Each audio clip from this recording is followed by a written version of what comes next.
નમસ્કાર મિત્રો, આજના આ વિડીયોમાં આપણે મોડલ પેપર 20નો સંપૂર્ણ અભ્યાસ કરવાના છીએ, જેમાં પરીક્ષામાં પૂછાઈ શકે તેવા મહત્વના પ્રશ્નો લીધા છે.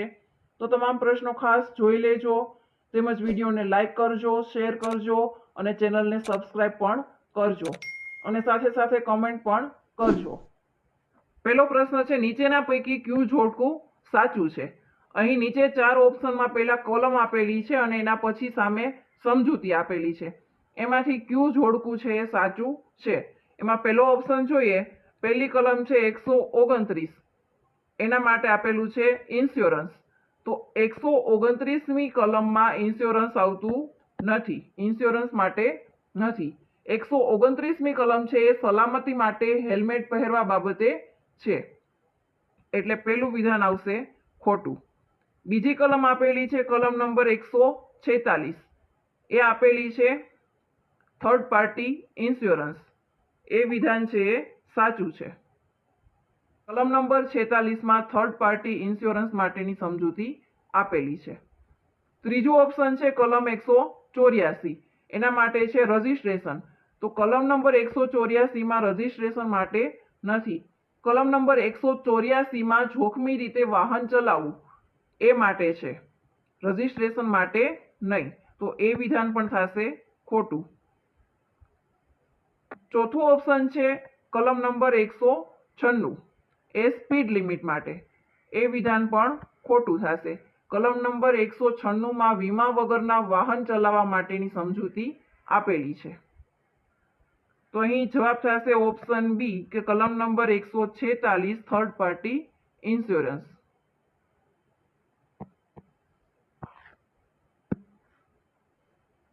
આગળનો પ્રશ્ન છે, મોટર વ્હીકલ એક્ટ 1988 હેઠળ વાહનના રજિસ્ટ્રેશન સંબંધિત મુખ્ય જોગવાઈ કયા અધ્યાયમાં આપેલી છે? મોટર વ્હીકલ એક્ટ 1988 હેઠળ વાહનના રજિસ્ટ્રેશન સંબંધિત મુખ્ય જોગવાઈ એ ચેપ્ટર 4માં આપેલી છે. ચેપ્ટર 2માં આવે છે ડ્રાઇવિંગ લાયસન્સ.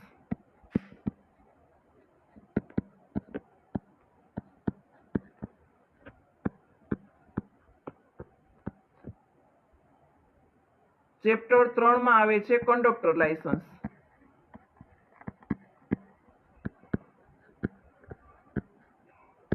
ચેપ્ટર 4માં આવે છે રજિસ્ટ્રેશન અને ચેપ્ટર 5માં આવે છે મોટર વાહનો પર નિયંત્રિત અથવા તો પરમિટ.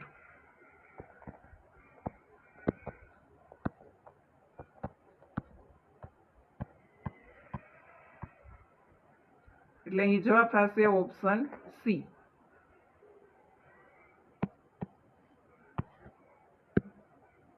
મોટર વ્હીકલ એક્ટની કલમ 196 કઈ બાબત સાથે સંબંધિત છે?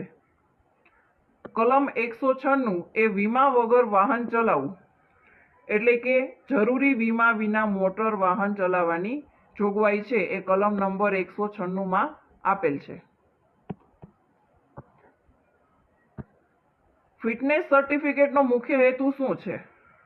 ફિટનેસ સર્ટિફિકેટનો મુખ્ય હેતુ છે વાહન નિર્ધારિત ધોરણો મુજબ ચલાવવા યોગ્ય છે કે નહીં તે દર્શાવવું.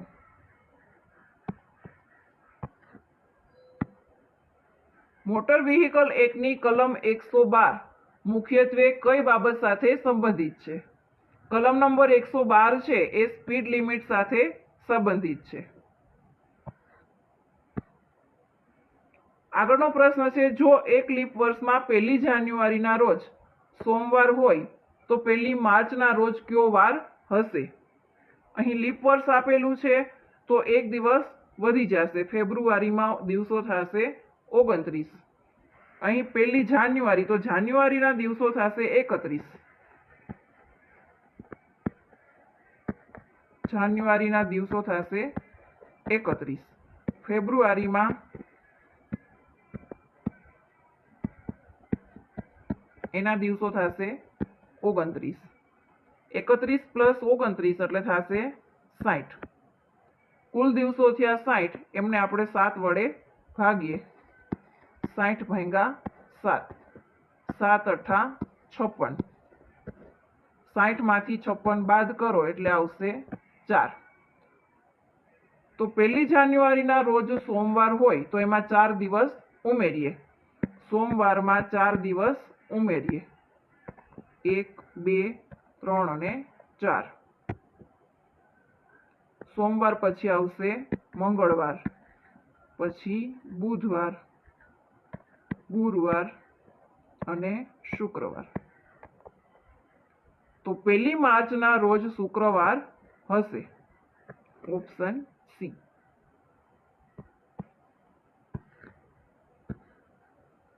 ગુજરાતમાં લાટ પ્રદેશ ઐતિહાસિક રીતે મુખ્યત્વે કયા વિસ્તાર સાથે સંબંધિત છે? પ્રાચીન સમયમાં ગુજરાતનો દક્ષિણ ભાગનો વિસ્તાર છે એને લાટ પ્રદેશ તરીકે ઓળખવામાં આવતો હતો. એટલે જવાબ થશે ઓપ્શન બી, દક્ષિણ ગુજરાત. ગુજરાતમાં કપાસના ઉત્પાદન માટે કયો પ્રદેશ મહત્વપૂર્ણ છે? ગુજરાતમાં કપાસનું ઉત્પાદન એ ખાસ કરીને સૌરાષ્ટ્ર સહિતના કપાસ ઉત્પાદન વિસ્તારમાં મહત્વપૂર્ણ છે.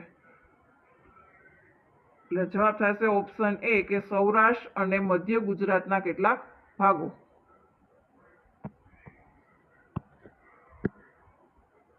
રવિ પોતાના ઘરેથી 10 મીટર ઉત્તર તરફ જાય છે, ત્યારબાદ તે 8 મીટર પૂર્વ તરફ જાય છે, પછી 10 મીટર દક્ષિણ તરફ જાય છે અને અંતે 5 મીટર પશ્ચિમ તરફ જાય છે.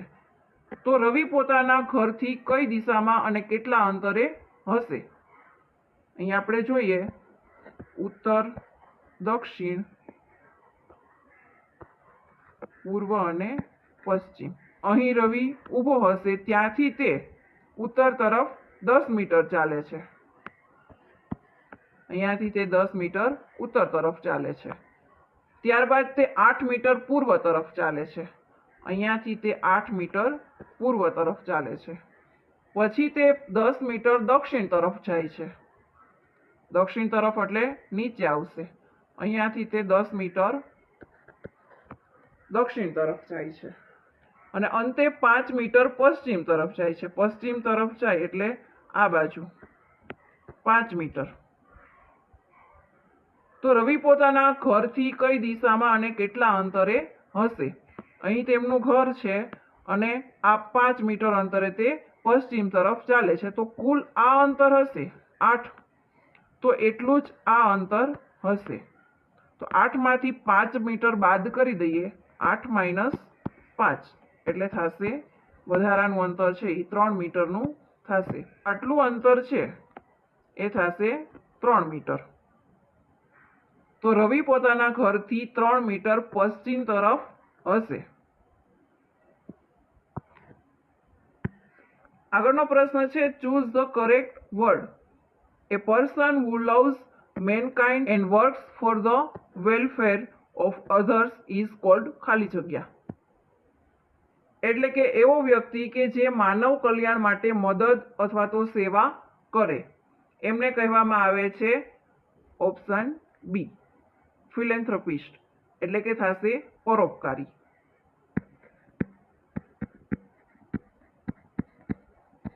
બીજાના માટે સેવા કરે એમને કહેવામાં આવશે પરોપકારી.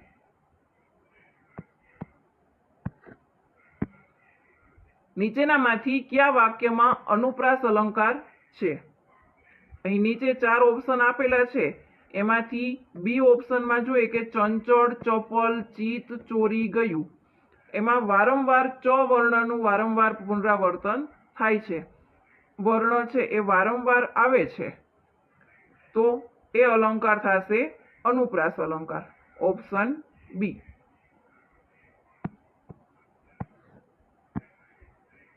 ઓઝોન સ્તર મુખ્યત્વે વાતાવરણના કયા સ્તરમાં આવેલું છે? ઓઝોનની ઊંચી સાંદ્રતા છે એ સ્ટ્રેટોસ્ફિયરમાં જોવા મળે છે. Option B, સ્ટ્રેટોસ્ફિયર.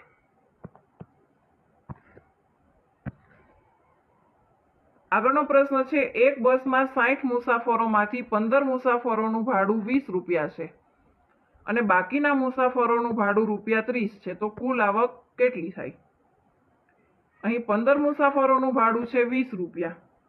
તો 15 × 20 એટલે થશે રૂપિયા 300. પહેલાનું ભાડું છે થશે ₹300 અને બાકીના મુસાફરોનું ભાડું છે ₹30. તો 60 માંથી 15 બાદ કરીએ એટલે બાકીના મુસાફરો થશે તો થશે 45. તો 45 મુસાફરોનું ભાડું થશે ₹30. તો 45 ગુણ્યા 30 એટલે થશે ₹1350.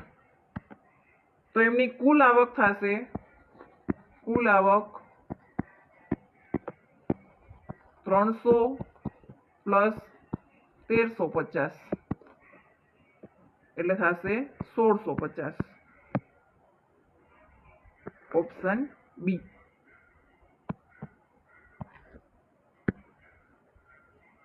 અરવલ્લી પર્વતમાળાનો ગુજરાતમાં મુખ્ય વિસ્તાર કયા ભાગમાં જોવા મળે છે? અરવલ્લી પર્વતમાળાનો ગુજરાતમાં મુખ્યત્વે વિસ્તાર છે એ જોવા મળે છે ઉત્તર પૂર્વ ગુજરાતમાં. Actions speak louder than word એમનો સાચો અર્થ કયો છે? એમનો સાચો અર્થ થશે કે કહેવા કરતાં કરીને બતાવવું એ વધુ અસરકારક છે. એટલે કે વ્યક્તિ શું કહે છે તેના કરતાં તે વાસ્તવમાં શું કરે છે તે વધુ મહત્વનું છે. એનો જવાબ થશે ઓપ્શન સી કે કાર્ય શબ્દ કરતાં વધુ અસરકારક હોય છે.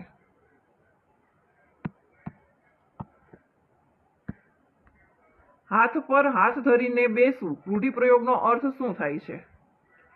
હાથ પર હાથ ધરીને બેસવું એટલે થશે કે કોઈ કાર્ય કે પ્રયત્ન કર્યા વગર નિષ્ક્રિય રીતે બેસી રહ્યું એટલે કે હાથ પર હાથ ધરીને બેસવું એટલે થશે એનો અર્થ થશે ઓપ્શન બી કે નિષ્ક્રિય બેસી રહ્યું. કડાણા બંધ કઈ નદી પર આવેલો છે? કડાણા બંધ છે એ મહી નદી પર આવેલો છે. ઝીબ્રા ક્રોસિંગ છે એ રાહદારીઓને રસ્તો સુરક્ષિત રીતે પાર કરવામાં મદદ કરે છે એટલે થશે જવાબ ઓપ્શન સી કે રાહદારીઓ માટે હોય છે. ભારતનું રાષ્ટ્રીય સૂત્ર સત્યમેવ જયતે કયા ઉપનિષદમાંથી લેવામાં આવ્યું છે? ભારતનું રાષ્ટ્રીય સૂત્ર સત્યમેવ જયતે એ મુંડક ઉપનિષદમાંથી લેવામાં આવ્યું છે. માનવ શરીરમાં ઇન્સ્યુલિનનું ઉત્પાદન મુખ્યત્વે ક્યાં થાય છે? માનવ શરીરમાં ઇન્સ્યુલિનનું ઉત્પાદન થાય છે સ્વાદુપિંડમાં.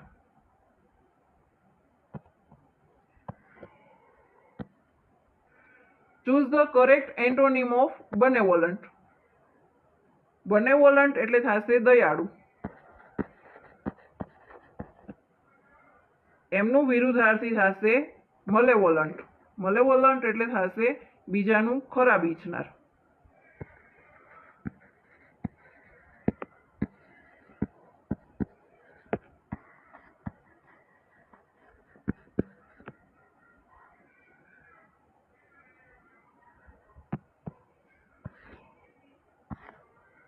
એક ઘડિયાળ દર કલાકે 5 મિનિટ ધીમી પડે છે. જો સવારે 8 વાગ્યે તે સાચી હોય તો વાસ્તવિક સમય બપોરે 2 વાગ્યે ઘડિયાળમાં કેટલો દેખાશે? અહીં સવારે 8 થી 2 વાગ્યા સુધીનો સમયગાળો એટલે થશે 6 કલાક. 8 થી 2 વાગ્યા સુધીનો થશે સમયગાળો એટલે 6 કલાક. તો દર કલાકે તે 5 મિનિટ ધીમી પડે છે તો 6 કલાકે કેટલી ધીમી પડશે? તો 6 ગુણ્યા 5 એટલે થશે 30 મિનિટ.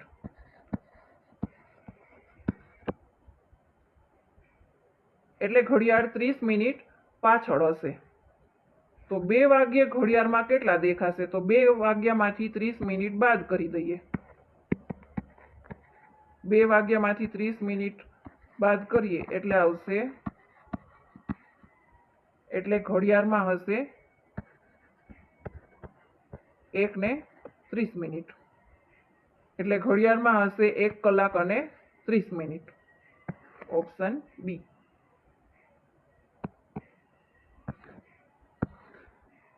નીચેનામાંથી કયા વાક્યમાં વ્યતિરેક અલંકાર છે? અહીં નીચેના 4 ઓપ્શનમાંથી વ્યતિરેક અલંકારનું ઉદાહરણ છે. ઓપ્શન બી માં આપેલું છે કે તેનું મુખ ચંદ્ર કરતાં પણ સુંદર છે. એટલે કે જ્યારે ઉપમેયને ઉપમા કરતાં પણ વધુ ચડિયાતું બનાવવામાં આવે ત્યારે વ્યતિરેક અલંકાર થાય છે. અહીં આપેલું છે કે તેનું મુખને ચંદ્ર કરતાં પણ વધુ સારું ગણવામાં આવ્યું છે, કે તેનું મુખ ચંદ્ર કરતાં પણ સુંદર છે, એટલે વ્યતિરેક અલંકાર થશે. કચ્છનો અખાત કયા બે પ્રદેશો વચ્ચે આવેલો છે? કચ્છનો અખાત છે એ કચ્છ અને સૌરાષ્ટ્ર એ બે પ્રદેશો વચ્ચે આવેલો છે. એક સંખ્યાના 40% અને 25% વચ્ચેનો તફાવત 45 છે, તો તે સંખ્યા કેટલી હશે?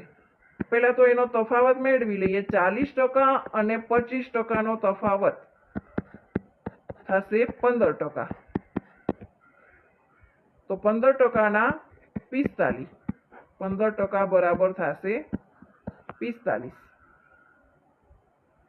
તો 100 એ કેટલા? ટકાવારી હંમેશા 100 એ નીકળે, એટલે 100 એ કેટલા? 45 ગુણ્યા 100 છેદમાં 15. 15 તેરી 45, એટલે આવશે 300. તો તે સંખ્યા હશે 300. Option B. આગળનો પ્રશ્ન છે, પરિવહન વાહન માટે પરમિટ શા માટે જરૂરી હોય છે? પરમિટ દ્વારા પરિવહન વાહનને નિર્ધારિત શરતો અનુસાર ઉપયોગ કરવાની કાનૂની મંજૂરી આપવામાં આવે છે, એટલા માટે પરમિટ જરૂરી હોય છે. તો અહીં જવાબ થશે ઓપ્શન બી, કે વાહનોનો વ્યવસાયિક ઉપયોગ અથવા તો પરિવહન કરવાની કાનૂની પરવાનગી માટે પરમિટ જરૂરી છે.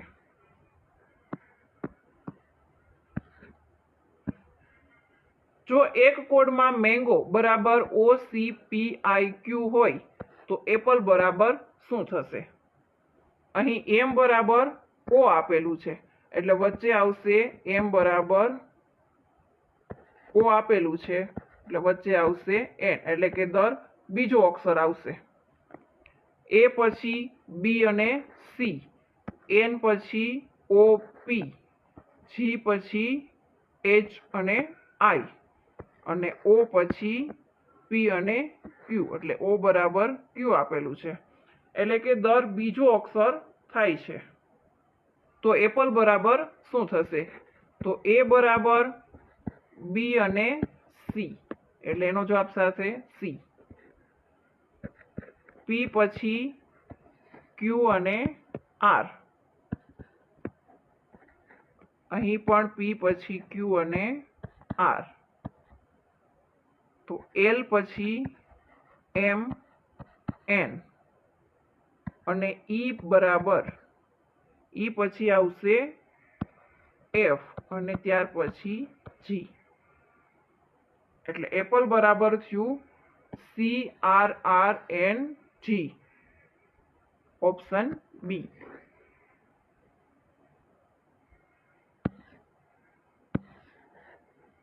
ગુજરાતમાં તમાકુના ઉત્પાદન માટે કયો વિસ્તાર જાણીતો છે?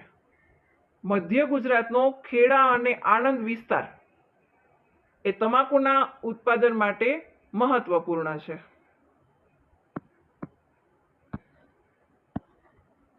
ભારતનું રાષ્ટ્રીય ચિહ્ન કયા સ્થળે આવેલા સિંહ સ્તંભના આધારે લેવામાં આવ્યું છે? ભારતનું રાષ્ટ્રીય ચિહ્ન સારનાથ ખાતે આવેલા સમ્રાટ અશોકના સિંહ સ્તંભના સિંહ શીર્ષ પરથી લેવામાં આવ્યું છે, એટલે જવાબ થશે સારનાથ. આંખે અંધારા આવવા રૂઢિપ્રયોગનો યોગ્ય અર્થ શું થશે? આંખે અંધારા આવવા એટલે થશે અચાનક કોઈ મુશ્કેલી આવે તો સમજ ન પડે કે તેવી પરિસ્થિતિમાં આપણે શું કરવું જોઈએ. એનો સાચો જવાબ થશે મૂંઝવણમાં મુકાઈ જવું.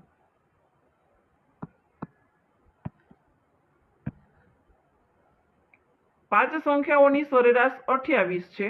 જો પ્રથમ 4 સંખ્યાનો સરવાળો 104 હોય તો પાંચમી સંખ્યા કઈ હશે?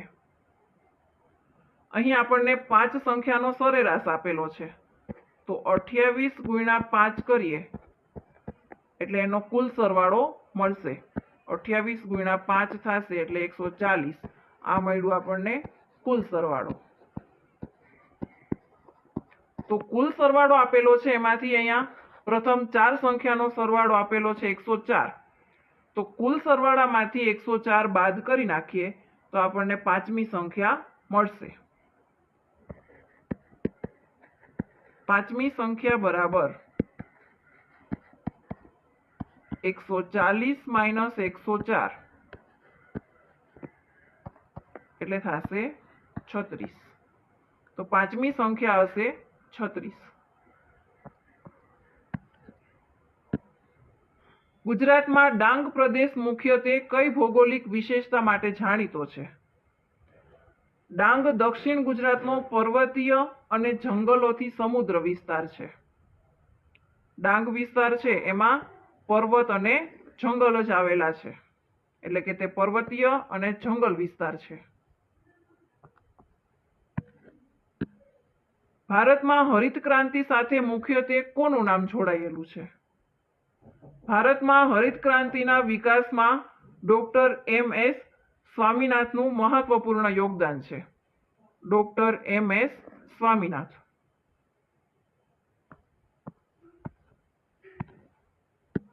એક બસ 45 કિલોમીટર પ્રતિ કલાકની ઝડપે 4 કલાકમાં ચોક્કસ અંતર કાપે છે. એ જ અંતર 60 કિલોમીટર પ્રતિ કલાકની ઝડપે કાપવા માટે કેટલો સમય લાગશે? અહીં અંતર બરાબર ઝડપ ગુણ્યા સમય. ઝડપ આપેલી છે 45 અને એના માટે સમય છે 4. 45 ગુણ્યા 4 એટલે થશે 180 કિલોમીટર. એમના માટેનું અંતર થયું 180. તો તે અંતરમાંથી 60 કિલોમીટર પ્રતિ કલાકની ઝડપે તેમને સમય મેળવવાનો છે. તો સમય બરાબર થશે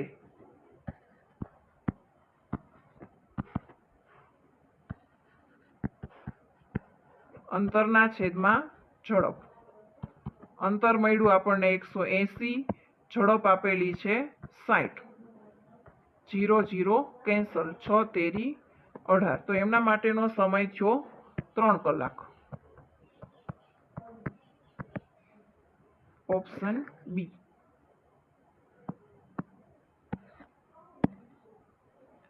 આગળનો પ્રશ્ન જોઈએ.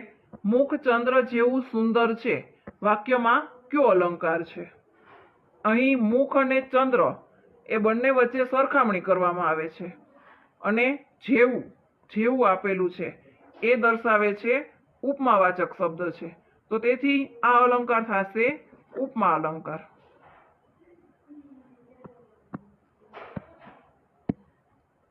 Choose the correct synonym of obsolete. Obsolete એટલે થશે જૂનું થઈ ગયેલું.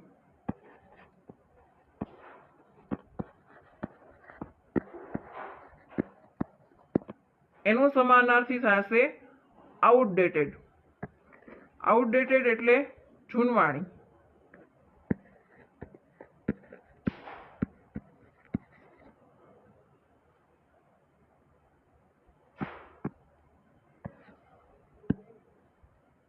ભારતના ઉપરાષ્ટ્રપતિની ચૂંટણી કોણ કરે છે? ભારતના ઉપરાષ્ટ્રપતિની ચૂંટણી માટેનું ચૂંટણી મંડળ સંસદના બંને ગૃહોના સભ્યથી બને છે. એટલે એનો જવાબ થશે ઓપ્શન સી, સંસદના બંને ગૃહના સભ્યો. કંટ્રોલ પ્લસ એક્સ એનો ઉપયોગ શાના માટે થાય છે? પસંદ કરેલા ટેક્સ્ટ અથવા તો ફાઇલને તેના મૂળ સ્થાનેથી કટ કરીને એટલે કે દૂર કરીને ક્લિપબોર્ડમાં મૂકવા માટે કંટ્રોલ પ્લસ એક્સ નો ઉપયોગ થાય છે, એટલે કટ માટે.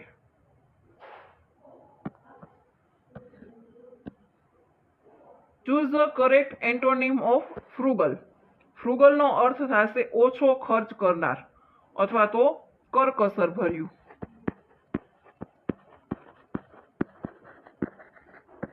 કરકસર ભર્યું. અને એમનું વિરુદ્ધાર્થી થશે એક્સ્ટ્રેવેગન્ટ. એક્સ્ટ્રેવેગન્ટ એટલે થશે અતિશય ખર્ચાળ અથવા તો ઉડાઉ. એને કહેવામાં આવે ઉડાઉ.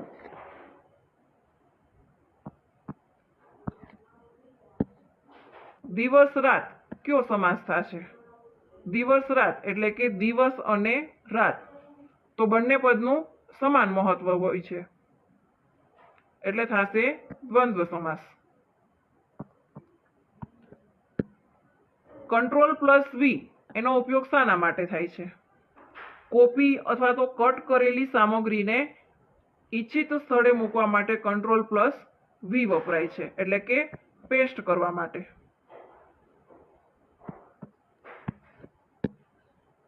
શ્રેણી આપેલી છે 3, 8, 18, 38 અને 78. આગળની સંખ્યા આપણે મેળવવાની છે. અહીં પહેલું જોઈએ કે 3 અને 8, 3 એને ગુણ્યા 2 પ્લસ 2 કરીએ ત્યારે આવશે 8. એટલે કે પહેલી સંખ્યાને 2 વડે ગુણીએ અને 2 એડ કરીએ ત્યારે મળશે 8. એવી જ રીતે બીજી સંખ્યા જોઈએ, 8 ગુણ્યા 2 પ્લસ 2 એટલે આવશે 18. 8 દુ 16 પ્લસ 2 એટલે થશે 18. એવી જ રીતે 18 ગુણ્યા 2 પ્લસ 2 એટલે થશે 38. 38 ગુણ્યા 2 પ્લસ 2 એટલે થશે 78. અને આગળની સંખ્યા આપણે મેળવવાની છે, તો 78 ગુણ્યા 2 પ્લસ 2, 78 ગુણ્યા 2 કરીએ એટલે આવશે 156. 156 પ્લસ 2 ઉમેરીએ એટલે થશે 158. તો આગળની સંખ્યા થશે 158.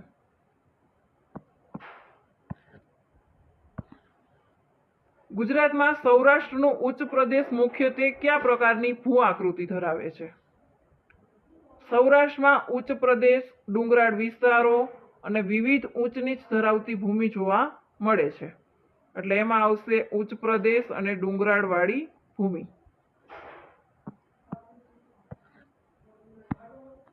યુબિક્વિટસનો યોગ્ય અર્થ કયો છે? યુબિક્વિટસ એટલે કે સર્વત્ર હાજર. સર્વત્ર હાજર.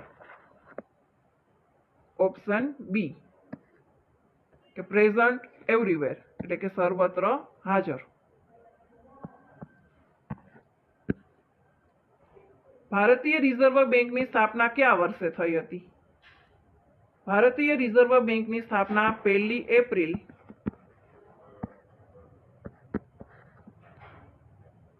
1935 ના રોજ. 1 એપ્રિલ 1935 ના રોજ ભારતીય રિઝર્વ બેંકની સ્થાપના થઈ હતી. ભારતનું સિલિકોન વેલી તરીકે કયું શહેર જાણીતું છે? બેંગ્લોરને ભારતનું સિલિકોન વેલી તરીકે ઓળખવામાં આવે છે. ક્લાઉડ સ્ટોરેજનો અર્થ શું થશે? ક્લાઉડ સ્ટોરેજનો અર્થ થશે કે ઇન્ટરનેટ આધારિત રિમોટ સર્વિસ પર ડેટા સંગ્રહ કરવો.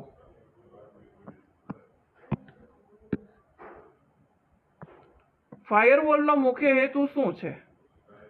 ફાયરવોલનો મુખ્ય હેતુ છે કે નેટવર્ક ટ્રાફિકને નિયંત્રિત કરીને સુરક્ષા વધારવી.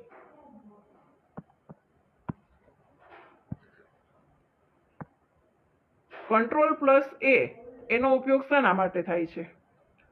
કંટ્રોલ પ્લસ એનો ઉપયોગ થાય છે સિલેક્ટ ઓલ માટે. ફિશિંગ શું છે?